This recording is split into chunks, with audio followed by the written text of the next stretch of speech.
Friends, आप सबों का हमारे चैनल एके ट्यूटोरियल्स में स्वागत है। आज हम लोग जो स्टडी करने जा रहे हैं उस टॉपिक का नाम है यूनिसेफ। ठीक है, यूनिसेफ के बारे में हम लोग स्टडी करेंगे। ये टॉपिक है bachelor in arts BA semester 5 exam, Pune university, major course MJC history 8।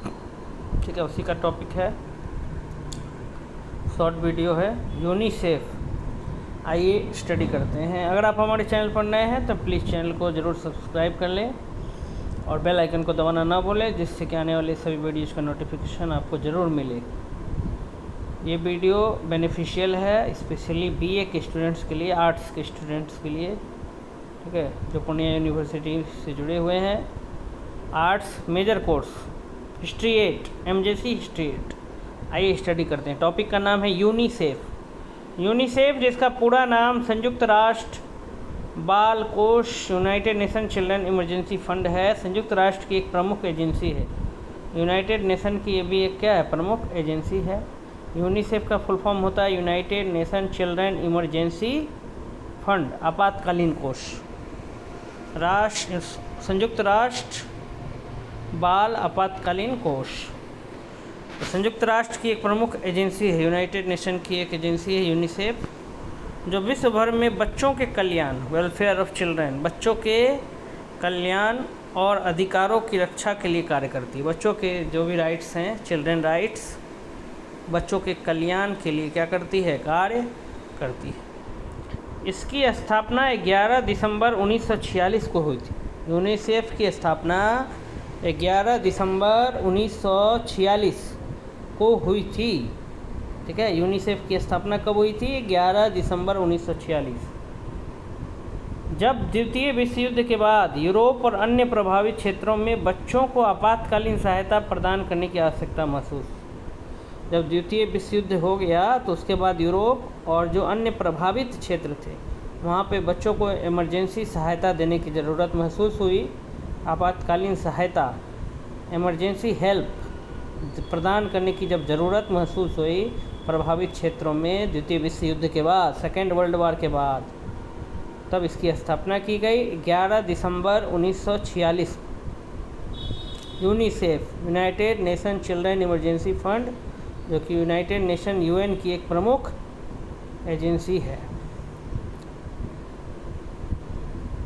शुरू में इसका उद्देश्य युद्ध से प्रभावित बच्चों को भोजन, स्वास्थ्य सुविधाएं और कपड़े उपलब्ध कराना था। स्टार्टिंग में इनिशियली जब ये स्थापित हुआ 11 दिसंबर 1946 को, उसके बाद इसका मेन उद्देश्य, मेन पर्पज था कि जो युद्ध से जो प्रभावित बच्चे हैं उनको भोजन, फूड, स्वास्थ्य, हेल्थ सुविधाएं, हेल्थ फैसिलिटीज़ और कपड़े उपलब्ध कराना था। शुरू में इसका उद्देश्य युद्ध से प्रभावित बच्चों को भोजन, स्वास्थ्य सुविधाएं और कपड़े उपलब्ध कराना था। लेकिन समय के साथ इसने अपने कार्य क्षेत्र जो कार्य क्षेत्र को व्यापक बना लिया, बहुत बड़ा बना लिया, डाइवर्स बना लिया। शुरुआत में सिर्फ ये युद्ध से प्रभावित क्षेत्रों में बच्चों को भोजन, कपड़े और स्वास्थ्य सुविधाएं मुहैया कराता था, परंतु बाद में इसने अपना जो दायरा है, जो कार्य क्षेत्र है, वो बहुत विस्तृत कर लिया, फैला लिया, व्यापक कर लिया। आज यूनिसेफ 190 से अधिक देशों और क्षेत्रों में सक्रिय है। आज यूनिसेफ जो है 190 से अधिक देशों और क्षेत्रों में क्या एक्टिव है, सक्रिय है। तो यही लिखा है कि यूनिसेफ, जिसका पूरा नाम संयुक्त राष्ट्र बाल आपातकालीन कोष United Nations children emergency fund है, संयुक्त राष्ट्र की एक प्रमुख एजेंसी है जो विश्व भर में, पूरे वर्ल्ड में बच्चों के कल्याण और अधिकारों की रक्षा के लिए कार्य करती है। इसकी स्थापना 11 दिसंबर 1946 को हुई थी, जब द्वितीय विश्व युद्ध के बाद, सेकेंड वर्ल्ड वॉर के बाद यूरोप और अन्य प्रभावित क्षेत्रों में बच्चों को आपातकालीन सहायता प्रदान करने की आवश्यकता महसूस हुई। शुरू में इसका उद्देश्य युद्ध से प्रभावित बच्चों को भोजन, स्वास्थ्य सुविधाएं और कपड़े उपलब्ध कराना था, लेकिन समय के साथ इसने अपने कार्य क्षेत्र को व्यापक बना लिया, विस्तृत रूप दिया। आज यूनिसेफ 190 से अधिक देशों और क्षेत्रों में क्या है, सक्रिय है, एक्टिव है। आगे देखते हैं, आगे है कि उद्देश्य और कार्य। उद्देश्य और कार्य तो कह रहा है कि यूनिसेफ का मुख्य लक्ष्य बच्चों के जीवन को बेहतर बनाना है। यूनिसेफ का जो मुख्य लक्ष्य है, जो मेन ऑब्जेक्टिव है, वो क्या है? बच्चों के जीवन को बेहतर बनाना, विशेष रूप से गरीबी, बीमारी, हिंसा, वायलेंस और असमानता से प्रभावित बच्चों के लिए। कैसे बच्चे? तो जो गरीबी से जूझ रहे हैं, बीमारी से जूझ रहे हैं, हिंसा हुआ है उनके साथ या असमानता हुआ है, भेदभाव, वैसे बच्चों के जीवन को बेहतर बनाना, ये यूनिसेफ का क्या है? मुख्य लक्ष्य है। यूनिसेफ का मुख्य लक्ष्य बच्चों के जीवन को बेहतर बनाना है, विशेष रूप से गरीबी, बीमारी, हिंसा और असमानता से प्रभावित बच्चों के लिए। यह स्वास्थ्य, हेल्थ, शिक्षा, एजुकेशन, पोषण, न्यूट्रिशन, स्वच्छ पानी, साफ पानी, स्वच्छता, क्लीनलीनेस और सुरक्षा, सेफ्टी जैसे क्षेत्रों में काम करता है। बच्चों के स्वास्थ्य, बच्चों की शिक्षा, बच्चों का पोषण, बच्चों को स्वच्छ पानी मिल सके, बच्चे जो हैं वो स्वच्छ वातावरण में रहें, सुरक्षित रहें, इन सब क्षेत्रों में ये यूनिसेफ क्या करता है? कार्य करता है। संगठन बच्चों के अधिकारों की रक्षा के लिए 1989 में पारित संयुक्त राष्ट्र बाल अधिकार संधि, convention on the rights of the child, जो 1989 में पारित हुआ था, इसको लागू करने में भी महत्वपूर्ण भूमिका निभाता है। ये संगठन मतलब यूनिसेफ बच्चों के अधिकारों की रक्षा के लिए, बच्चों का, चिल्ड्रन का जो भी राइट्स है, ठीक है, उसकी रक्षा के लिए 1989 में पारित, 1989 में पारित convention on the rights of the child, इसको लागू करने में महत्वपूर्ण भूमिका निभाता है। इसके अलावा आपातकालीन स्थिति जैसे प्राकृतिक आपदा आ जाए, बाढ़, भूकंप, ठीक है, चक्रवात, तूफान, वज्रपात, कुछ भी जो प्राकृतिक आपदा, भूस्खलन या युद्ध हो जाए या महामारी में त्वरित सहायता प्रदान करना भी इसका प्रमुख कार्य है। आपातकालीन स्थितियों जैसे प्राकृतिक आपदाओं, युद्ध और महामारियों में तुरंत सहायता प्रदान करना भी इसका क्या है? प्रमुख कार्य है।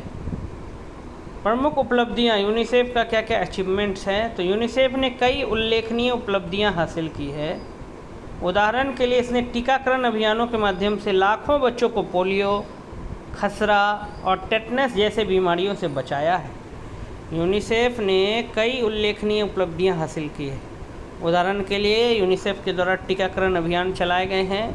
बच्चों के टीकाकरण अभियान में यूनिसेफ ने रोल प्ले किया है। लाखों बच्चों को पोलियो, खसरा और टेटनस जैसी बीमारियों से क्या किया है? बचाया है।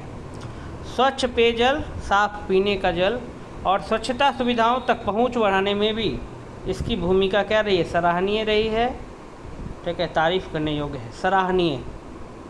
स्वच्छ पेयजल, साफ पेयजल, पीने वाला जल और स्वच्छता सुविधाओं तक पहुंच बढ़ाने में भी इसकी भूमिका क्या रही है? सराहनीय रही है। शिक्षा के क्षेत्र में विशेष रूप से लड़कियों की शिक्षा को बढ़ावा देने के लिए यूनिसेफ ने कई कार्यक्रम चलाए हैं। शिक्षा के क्षेत्र में खास करके लड़कियों की शिक्षा को आगे बढ़ाने के लिए यूनिसेफ ने बहुत सारे प्रोग्राम्स भी चलाए हैं। अब है वित्त पोषण और संरचना। यूनिसेफ को फंड कहाँ से मिलता है? पैसा। यूनिसेफ का संचालन मुख्य रूप से सरकारों या निजी दानदाताओं और व्यक्तिगत योगदान के माध्यम से होता है। यूनिसेफ का संचालन मुख्य रूप से सरकारों के द्वारा और निजी दानदाताओं और या फिर व्यक्तिगत योगदान के माध्यम से होता है। यह पूरी तरह स्वैच्छिक योगदान पर निर्भर है और संयुक्त राष्ट्र के नियमित बजट से इसका वित्त पोषण नहीं होता। यूएन का जो नियमित बजट है उससे इसको फंड नहीं मिलता।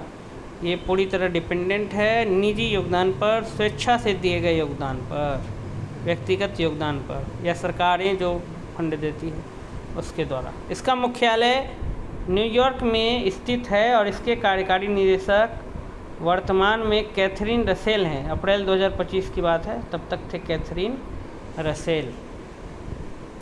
चुनौतियाँ। यूनिसेफ को जलवायु परिवर्तन, सशस्त्र संघर्ष और बढ़ती असमानता जैसे चुनौतियों का सामना करना पड़ता है जो बच्चों के जीवन को प्रभावित करती है। फिर भी यह संगठन बच्चों के लिए एक बेहतर भविष्य बनाने में के अपने मिशन में अडिग है। कह रहा है यूनिसेफ को भी क्लाइमेट चेंज, सशस्त्र संघर्ष और बढ़ती असमानता जैसी चुनौती का सामना करना पड़ता है, जो बच्चों के जीवन को प्रभावित करती है। फिर भी यह संगठन यूनिसेफ बच्चों के बेहतर भविष्य के लिए, ठीक है, अच्छे फ्यूचर के लिए बच्चों के अपने मिशन, इसका जो मिशन है बच्चों के अधिकारों की रक्षा करना, बच्चों को स्वच्छ जल उपलब्ध कराना, बच्चों को अच्छा पोषण देना, बच्चों को अच्छा स्वास्थ्य प्रदान करना, बच्चों को अच्छी शिक्षा देना, इस मिशन में ये अडिग है, ये अपना लगा हुआ है, लगातार कार्यरत है।